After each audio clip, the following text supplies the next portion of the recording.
الحمد للہ رب العالمین والصلاة والسلام علی سید الانبیاء والمرسلین اما بعد اعوذ باللہ من الشیطان الرجیم بسم اللہ الرحمن الرحیم قال اللہ تبارک وتعالی فی القرآن المجید بسم اللہ الرحمن الرحیم ان اللہ وملائکتہ یصلون علی النبی یا ایہا الذین آمنوا صلوا علیہ وسلموا تسلیما اللہم صل علی سیدنا محمد وعلی آل سیدنا ومولانا محمد وبارک وسلم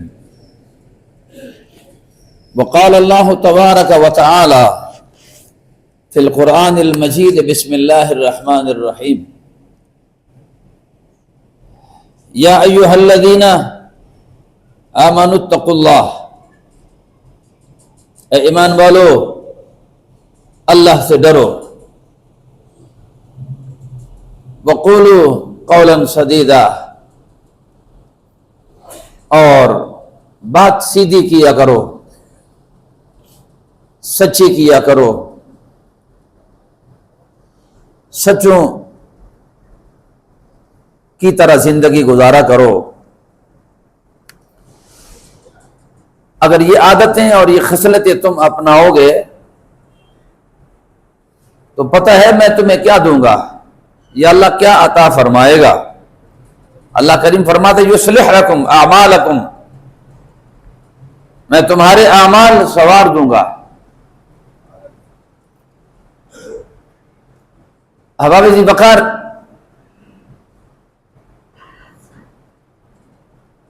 فی زمانہ ہمارا جو دور جس میں میں اور آپ شب و روز زندگی گزار رہے ہیں، جس انسان کو آپ دیکھیں گے کارکن سے لے کر قیادت تک، بچے سے لے کر گھر کے سربراہ تک، چھوٹے سے لے کر بڑے تک، جس انسان کو دیکھو گے ہر شخص کے چہرے پہ اضطراب ہے، ہر شخص مضطرب ہے، پریشان ہے، گنگو مصروفیات میں اس نے اپنے آپ کو دھکیلا ہوا ہے، زندگی پہیے کی طرح چل رہی ہے، نہ اس کو اپنی صحت کا خیال ہے، نہ اس کو اپنے قبر کا خیال ہے، نہ اس کو اللہ کے حضور پیشی کا خیال ہے کہ میں نے اللہ کے حضور حاضر ہونا ہے، نہ اپنے جلوتوں پہ کبھی غور کرتا ہے، نہ خلوتوں پہ غور کرتا ہے، نہ اپنے گریبان کو دیکھتا ہے۔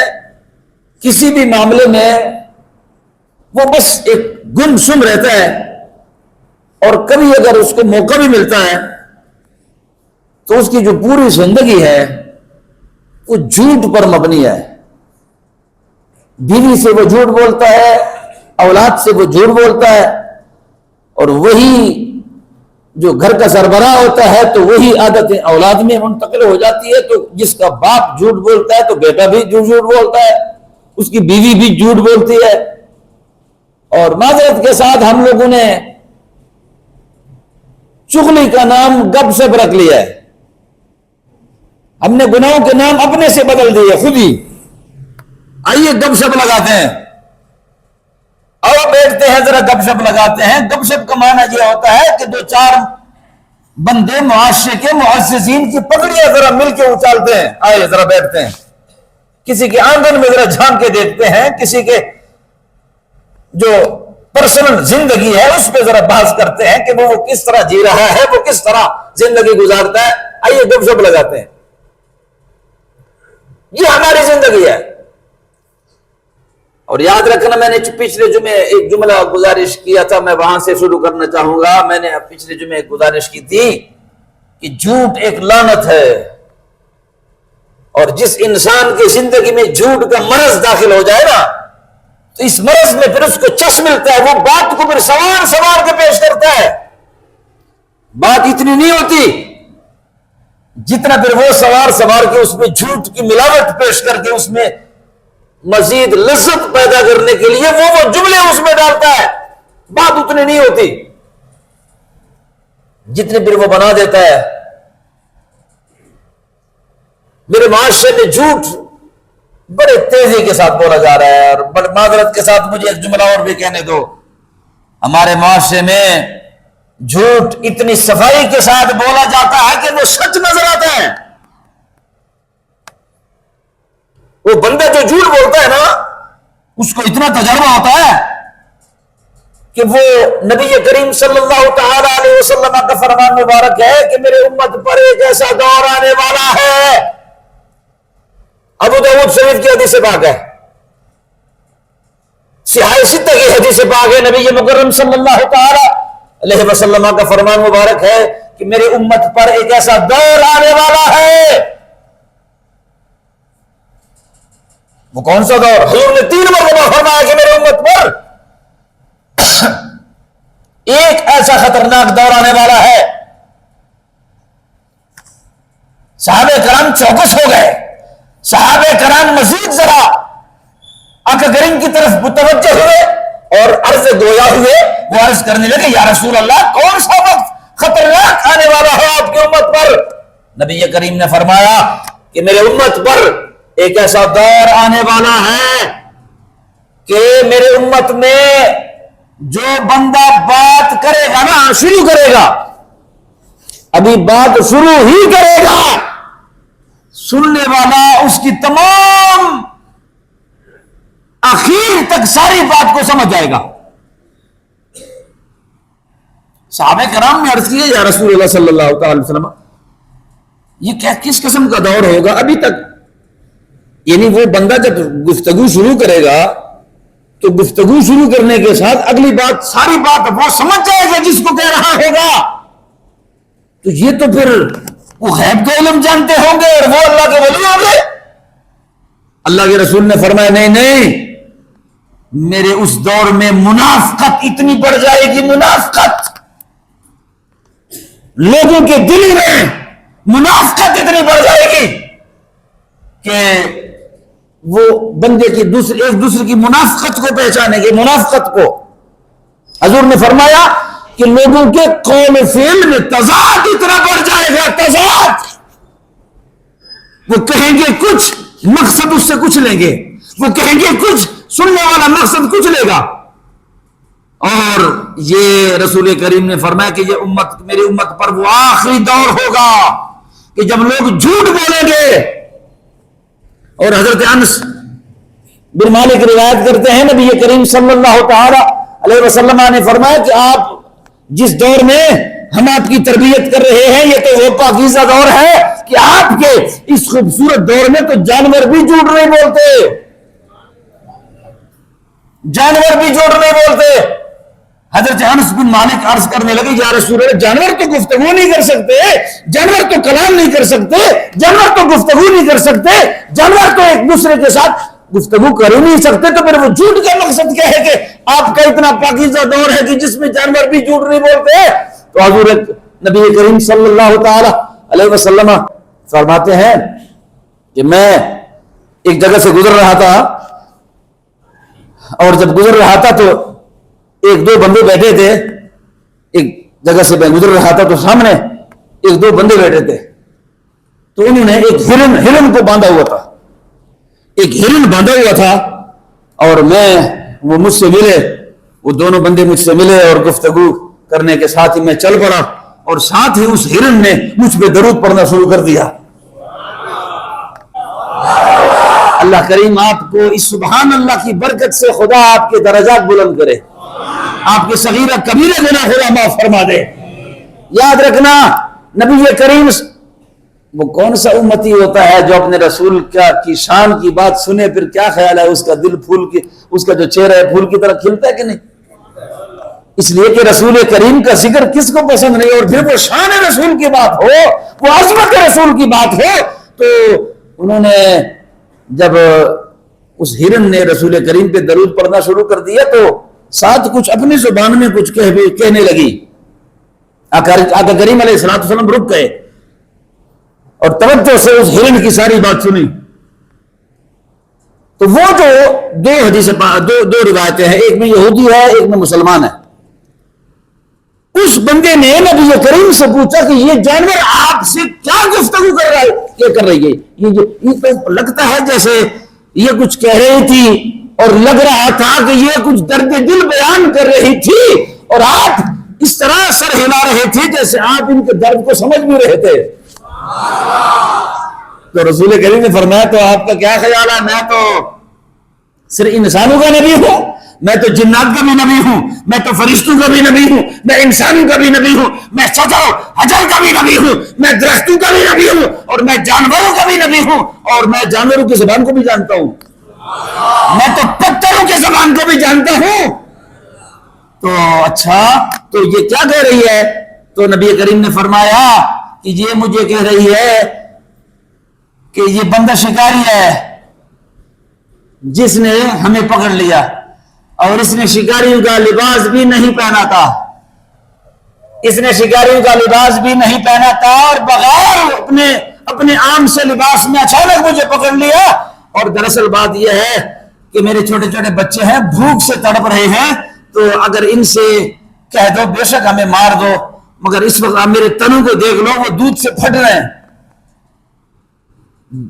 میرے تنوں کو دیکھ لو، میرے بچے صبح سے بھوکے بیٹھے ہیں سامنے پہاڑی میں اور بھوک سے تڑپ رہے ہیں. اگر آپ تھوڑی دیر کے لیے اجازت دے دیں، شام ڈھلنے کے قریب ہے، میرے بچے بھوکے پیاسے ہیں، اگر میں بھاگ کے چلے جاؤں اور اپنے بچوں کو دودھ پلا کر واپس آ جاؤں تو بے شک مجھے ذبح کر دے یا جو اس کی مرضی ہے، مگر کچھ اگر مہلت مجھے اس بندے سے دلوا دیں. آپ اگر تھوڑا سا مجھے اجازت دے دیں، میں آپ کے اس ہرن کو کھولتا ہوں اور یہ اپنے بچوں کو دودھ پلا کے واپس آ جائے گی. اچھا وہ بندہ بڑا حیران ہوا کہ ہرن تو بچے تو کیا سلسلہ ہے، تو وہ تھوڑا سا خائف ہوا، اور جب خائف ہوا تو وہ عرض کرنے لگا کہ میں ہرن تو کھولنے لگا ہوں، مگر آپ کی خدمت میں گزارش ہے کہ اگر یہ ہرن واپس نہ آئی تو رسول کریم نے فرمایا اگر نہیں آئی تو پھر ہم گارنٹی کے طور پہ بیٹھ جائیں گے تمہارے ساتھ، ہم بیٹھ جاتے ہیں تمہارے پاس، آئے گی انشاءاللہ. ہرن کھول دیا ہے اور ہرن بھاگتی ہوئی دوڑتی ہوئی سامنے پہاڑی میں چلی گئی اور بالکل غائب ہو گئی. وہ بندہ کہنے لگا کہ اے محمد یہ تو اتنی تیزی سے چلی گئی تو مجھے تو نہیں لگ رہا کہ یہ واپس آئے گی. آپ نے فرمایا یہ سچے نبی سے وعدہ کر چکی ہے، یہ سچے نبی سے وعدہ کر چکی ہے، یہ آئے گی اور مجھ سے وعدہ کر گئی ہے. آپ بالکل بے فکر رہیں. کچھ دیر کے بعد وہ ہرن واپس آئی اور بھاگتے ہوئے دوڑتے ہوئے رسول کریم کی خدمت میں، رسول کریم صلی اللہ تعالی علیہ وسلم کی خدمت میں حاضری کے بعد رسول اللہ کے قدموں کو بوسہ دیا. جانوروں نے رسول اللہ کے قدموں کو بوسہ دے دیا، اور بوسہ دینے کے بعد وہاں چلی گئی جہاں رسی لٹک رہی تھی اور ادھر بیٹھ گئی اور عرض کرنے لگی یا رسول اللہ اس کو کہو کہ ہمیں باندھ لے، ہمیں باندھ لے. تو آقا کریم صلی اللہ تعالی علیہ وسلم کی خدمت میں اس شخص نے عرض کیا یا رسول اللہ صلی اللہ تعالی علیہ وسلم یہ تو بڑی عجیب سی بات ہے. حضور نے فرمایا کہ اگر آپ اجازت دے دے تو یہ جو ہرن ہے میں اگر آپ سے خرید لوں گا تو آپ بیچ دیں گے؟ انہوں نے کہا حضور ہاں اس کو نہیں بیچتا، اپنے آپ کو بیچنا چاہتا ہوں. اس کو نہیں بیچتا، میں بھی آپ کا، میں اپنے آپ کو بیچنا چاہتا ہوں، اور میں بھی آپ کا ہوں اور یہ ہرن بھی آپ کا ہے اور ہمارا سارا کچھ آپ کا ہی تو ہے. تو حضرت انس بن مالک فرماتے ہیں کہ ہمارے دور میں تو جانور بھی جھوٹ نہیں بولتے تھے. جانور، اب تو انسان جھوٹ بولتے ہیں. اتنے بڑے قد کا بندہ ہوتا ہے اور بڑا خوبصورت لباس اس نے پہنا ہوتا ہے اور بڑا چہرے سے بڑا باوقار لگتا ہے، بڑا باعزت انسان لگتا ہے، مگر جب گفتگو کرتا ہے تو اس کی گفتگو سے جھوٹ کی بو آتی ہے. نبی کریم صلی اللہ تعالی علیہ وسلم کا فرمان مبارک ہے کہ جب بندہ جھوٹ بولتا ہے فرشتوں کو اس کے منہ سے بدبو آتی ہے، فرشتے اس کے قریب نہیں بیٹھتے.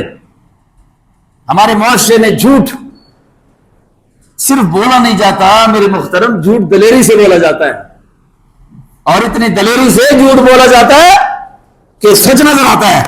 نبی کریم صلی اللہ تعالی علیہ وسلم کی خوبصورت تعلیمات میں سے عرض کرنا چاہتا ہوں.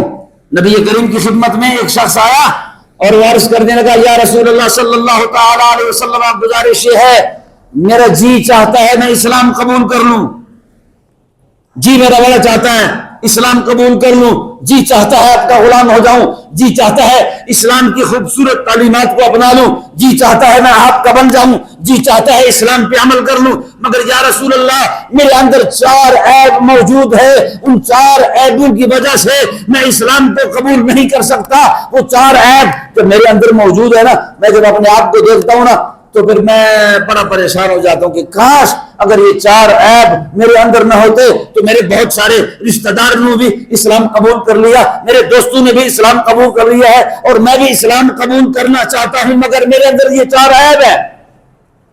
کاش یہ 4 عیب اگر میرے اندر نہ ہوتے تو میں بھی اسلام قبول کر لیتا.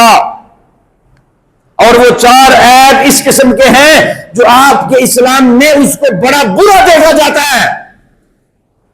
وہ بہت غلیظ چیزیں ہیں جو میرے اندر موجود ہے, میں تسلیم کرتا ہوں مگر شرم بھی آتی ہے کہ اب شیئر کس طرح کر لوں آپ سے.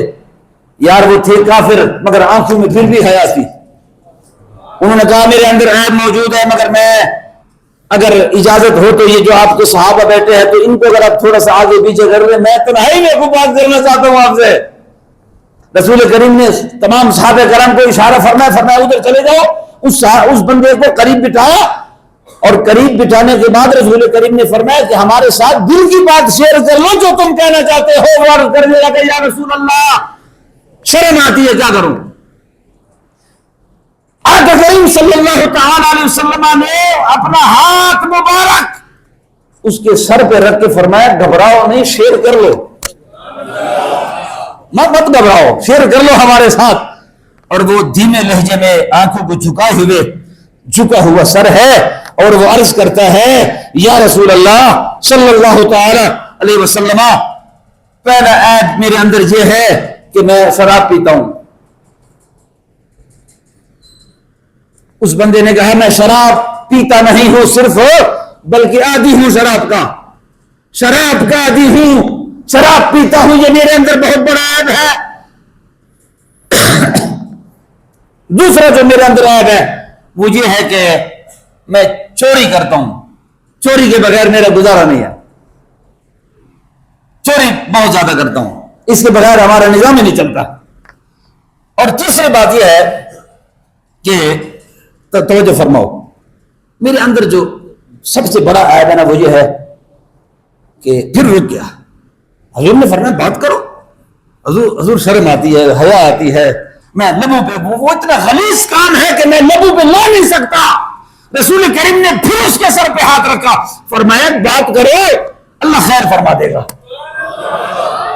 اب وہ گھبرایا ہوا اور سر جھکا ہوا وہ عرض گویا ہوتا ہے اور عرض کرتا ہے یا رسول اللہ ایک اور بھی عیب ہے, وہ عیب یہ ہے کہ زنا کی بھی عادت ہے. شادی شدہ ہوں, شادی بھی ہے, بچے بھی ہیں, پھر بھی زنا سے باز نہیں آ سکتا. وہ عرض کرنے لگا یا رسول اللہ ایک اور بھی عیب ہے, وہ بھی بڑا خطرناک عیب ہے, شرم آتی ہے. حضور نے فرمایا آپ جو بھی آپ کے اندر کمزوریاں ہیں 4 بتائیے, 3 ہو گئے, آخری بھی تو بتاؤ, آخری کون سی ہے؟ عرض کرنے لگا حضور جھوٹ بہت زیادہ بولتا ہوں, جھوٹ اتنا بولتا ہوں کہ بہت زیادہ جھوٹ بولتا ہوں.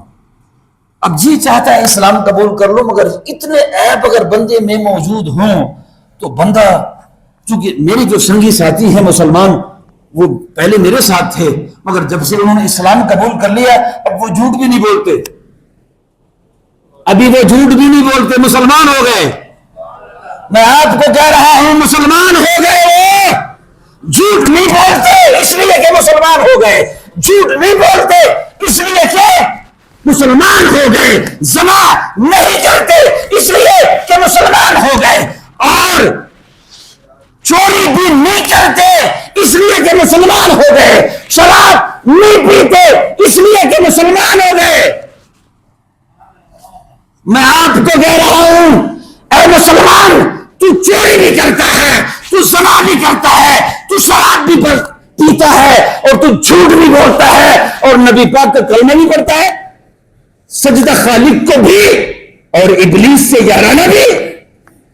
خالق کو سجدہ بھی کرتے ہو, خدا کے حضور سجدہ بھی کرتے ہو, تلاوت بھی کرتے ہو, قرآن بھی پڑھتے ہو, کعبے میں بھی جاتے ہو, رسول اللہ کے پاس بھی جاتے ہو, جھوٹ بھی بولتے ہو.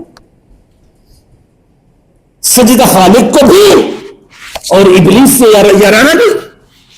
توجہ فرمو, حضور نے فرمایا پریشانی کی بات نہیں.